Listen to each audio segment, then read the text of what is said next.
Macam mana seorang gelandangan boleh jadi billionaire? Billionaire. Jawapannya bukan sebab dia menang loteri, tapi dia ubah cara dia berfikir. Ramai orang fikir kalau aku ada duit, baru hidup aku berubah. Tapi buku Homeless to Billionaire mengajar benda yang terbalik. Hidup berubah dulu dalam kepala sebelum ia berubah dalam bank. Penulis tekankan satu perkara. Orang miskin selalu fokus pada masalah. Orang kaya pula fokus kepada penyelesaian. Bila ada halangan, orang biasa fikir, kenapa benda ni jadi kat aku? Tapi orang kaya akan tanya, apa aku boleh belajar daripada situasi ni?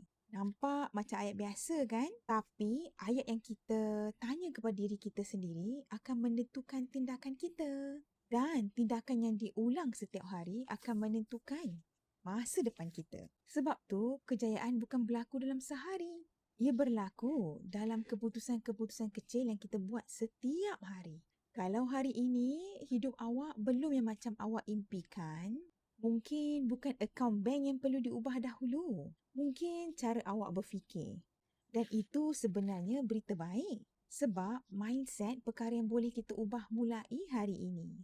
Follow saya sebab saya akan kongsikan lagi the pearls and wisdom from buku Homeless to Billionaire yang betul-betul mengubah cara saya melihat kehidupan.